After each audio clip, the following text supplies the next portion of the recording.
Bonjour tout le monde, je suis Béatrice Monnier. Nous allons parler aujourd'hui des fiches P1. Donc pour ceux qui ne me connaissent pas, je suis formatrice pour les CAP AEPE. On va parler aujourd'hui des fiches P1 et notamment de la présentation des enfants dans les fiches P1. Vous avez été nombreux à me poser cette question, donc c'est pour ça qu'on va y revenir aujourd'hui. Donc d'abord un petit rappel. Vous avez donc en EP1 deux fiches à présenter. Dans ces deux fiches, vous devez présenter tout simplement les enfants. Donc, bien sûr, il y a d'abord une présentation des structures, et après, vous avez la présentation d'un soin ou d'une activité. Et ce soin ou cette activité doit obligatoirement commencer d'abord par la présentation des enfants.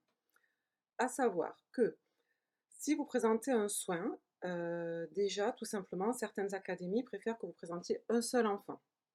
Donc, déjà, renseignez-vous auprès de votre académie, c'est très important.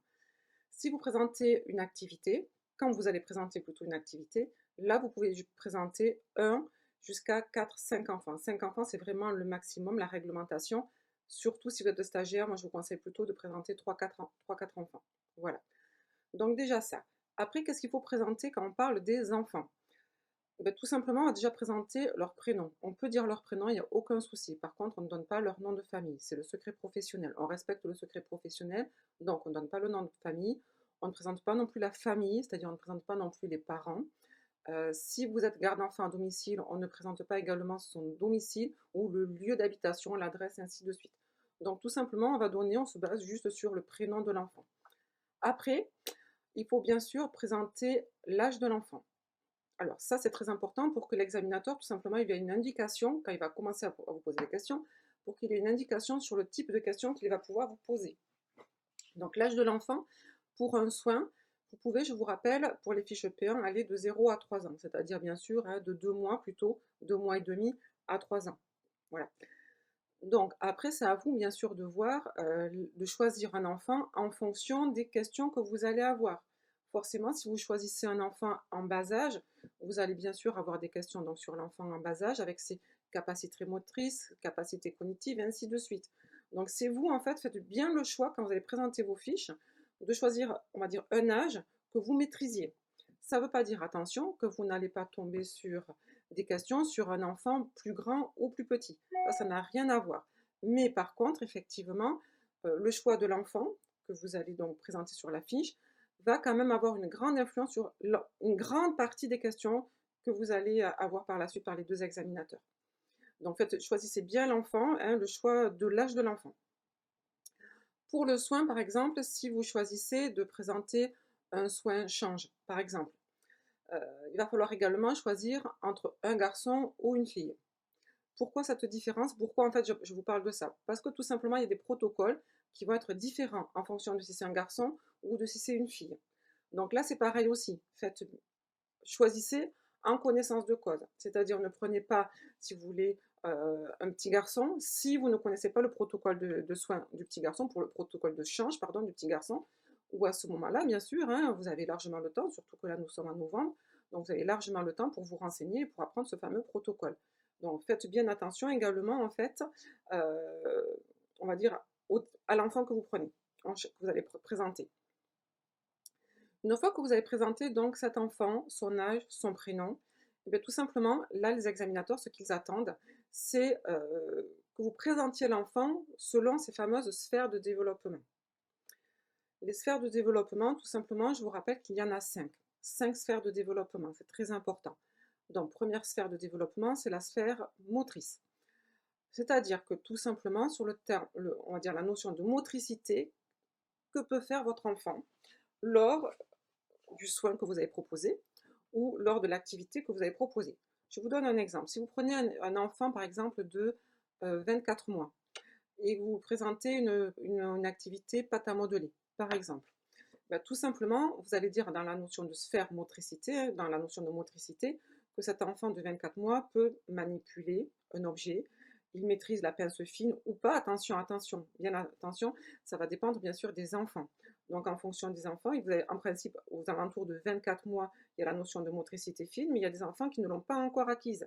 Donc vous direz tout simplement, il n'a pas encore acquis la motricité fine, il a une appréhension globale, Au niveau également de la motricité, il peut s'asseoir et donc il peut rester assis pendant 10 à 15 minutes. Il peut, on va dire, tout simplement malaxer, faire des boules. Voilà, tout simplement, en fait, c'est ça. Au niveau de la motricité, il va falloir tout simplement bien gérer ce que peut faire l'enfant. Bien sûr, si vous prenez un enfant au niveau pour le soin, prenons le soin, on va dire, un enfant de 6 mois, et on prend un change, par exemple. Donc là, au niveau de la motricité, ben, l'enfant, en 6 mois, l'enfant ne s'assoit pas. Il commence peut-être à se tourner, hein, il va commencer à se tourner. Il a une appréhension globale et il va attraper essentiellement tout ce qui se passe, tout ce qui va lui passer devant les yeux. Donc là, ça va être important pour l'examinateur de voir en fait la motricité de l'enfant pour vous poser par la suite des questions.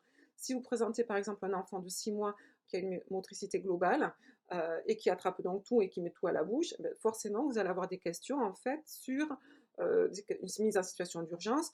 Et que faites-vous si un enfant attrape donc, on va dire, du coton et le met directement à la bouche? Alors attention, bien sûr, ça on reviendra sur ce type de questions plus tard, parce que ça c'est une mise en situation d'urgence, et en principe ce type de situation ne doit pas arriver si vous, organisez bien comme il faut votre plan de change. Mais ça on y reviendra par la suite. Vous devez donc après par la suite présenter, on va dire, la sphère langagière. La sphère langagière, c'est tout simplement comment s'exprime l'enfant. On va dire, et surtout aussi comment vous vous exprimez vis-à-vis de l'enfant. Donc un enfant de 24 mois peut très bien faire des phrases simples, comme il peut faire des phrases complexes, comme tout simplement il peut parler en mots-phrases. Donc en fait voilà, c'est comment l'enfant va tout simplement s'exprimer lors de l'activité ou lors du soin pour partager ses émotions. Ça également, c'est important que l'examinateur le sache, le comprenne pour par la suite vous poser des questions. Après, vous avez la sphère affective. La sphère affective, c'est tout simplement, si vous prenez un enfant de 24 mois, là, on est dans la période, si vous voulez, tout simplement, on va dire c'est la période du non, la période où l'enfant va s'opposer. C'est la période également où l'enfant va vouloir devenir autonome. Donc, il est dans une période d'imitation. Il va vous imiter. Il vous imite à vous, mais également les petits copains, et ainsi de suite. Voilà, ça, c'est la sphère affective. Est-ce que l'enfant, également, lors de l'activité ou lors du soin, a besoin d'un objet transitionnel, d'un doudou? Est-ce qu'il est en période de séparation difficile avec ses parents? Voilà, tout ça, ça fait partie de la sphère affective. Après, vous avez la sphère cognitive. La sphère cognitive, c'est tout simplement ce que l'enfant va pouvoir mémoriser, comprendre, lors notamment des consignes que vous allez donner pour l'activité. Est-ce que ces consignes, est-ce qu'il va comprendre toutes les consignes ou au contraire, est-ce qu'il va en comprendre certaines? Et donc, du coup, il va falloir utiliser un langage, on va dire, simple. Alors, surtout, on ne parle pas bébé, bien sûr, mais un langage simple qui va être adapté à l'enfant, avec des phrases simples. Ou est-ce qu'au contraire, l'enfant connaît plus ou moins un petit peu plus de vocabulaire, hein, un nombre de mots, hein, en fonction d'un enfant de 24 mois, il peut arriver à comprendre jusqu'à 1000 mots. Donc, est-ce que cet enfant arrive à comprendre certains mots? Est-ce qu'il comprend tout, notamment les couleurs, les chiffres, et ainsi de suite? Voilà, ça c'est la sphère cognitive. C'est important également dans la sphère cognitive pour le soin. Toujours pareil, si vous faites tout simplement le change, et tout simplement, vous voulez tout simplement faire participer l'enfant au change, notamment à partir de 15-18 mois. Et donc là, vous pouvez lui dire, tiens, tu vas me passer maintenant la couche, ou tu vas me tenir la couche et tu vas me passer la couche. Voilà. Est-ce que l'enfant va comprendre la notion de tu vas tenir la couche, me passer la couche au moment où je vais te la demander? Ça, c'est la sphère cognitive. Et la dernière sphère, c'est la sphère sociale, c'est-à-dire comment l'enfant est tout simplement au niveau de la société. Est-ce qu'il accepte les règles? Est-ce qu'il a des petits copains? Est-ce que plutôt il joue plutôt tout seul? Est-ce que, voilà, ça c'est au niveau social, c'est pareil, hein, que ce soit pour le soin ou pour l'activité, en fait, il va falloir présenter au moins, hein, 4 de ces sphères parmi les 5. Vous n'êtes pas obligé de les présenter tous, mais au moins 4 de ces sphères parmi les 5. Surtout, c'est vrai, si si vous devez présenter une fiche sur uniquement recto. Donc là, sur une fiche recto, bien sûr, il va falloir aller vite. C'est-à-dire, vous ne pourrez pas tout présenter. Par contre, vous pourrez dire que, voilà, je vais vous présenter Théo, il a 24 mois, Théo, au niveau langagé, parle comme ça, Théo, au niveau motricité, il peut se baisser, se lever. Voilà, n'oubliez pas, il faut présenter ces sphères de développement en fonction, bien sûr, de l'activité que vous allez présenter. Si vous présentez, par exemple, le lavage des mains, dites bien que Théo, 24 mois, accède, il peut marcher, il peut se tenir debout et il peut accéder au lavabo et tout simplement il peut frotter avec ses mains. Bien sûr aussi au niveau langagier, il va pouvoir s'exprimer, dire c'est chaud, c'est froid, ça mousse, la mousse qui, voilà. Il va pouvoir également tout simplement vous imiter au niveau, on va dire, affectif, puisqu'il est dans la période d'affection. Voilà. Donc ça, c'est important, on va dire, de bien choisir l'enfant que vous voulez présenter, les enfants que vous voulez présenter, et surtout de bien les présenter au niveau de ces 5 sphères pour que l'examinateur, tout simplement, puisse après adapter les questions. Si vous présentez une fiche sur 3 pages, je pense notamment aux fiches de l'Académie de Rouen, je pense également aux fiches de l'Académie de Bordeaux, qui elles sont sur 3 pages.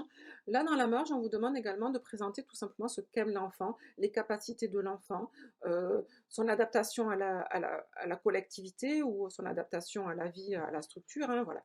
Donc là, effectivement, vous pouvez bien sûr le présenter, mais n'oubliez surtout pas de présenter les sphères de développement en rapport avec tout simplement le soin ou l'activité. C'est très très important en fait pour que l'examinateur, les examinateurs, parce que je vous rappelle, ils seront deux, puissent vraiment mémoriser et cibler en fait les questions qui vont vous être posées. Voilà, donc là nous avons vu l'enfant. Nous verrons la semaine prochaine toute la deuxième partie hein, de cette fiche soins ou activité, qui sera donc les objectifs de votre soin ou votre activité, et bien sûr la justification également. Et après nous verrons par la suite le déroulement. Voilà, donc j'espère que vous allez très très bien. N'hésitez pas à vous abonner, à nous suivre également sur la page Facebook et à aller voir le site Votre Réussite scolaire. Voilà, à très bientôt et bonne journée. Au revoir.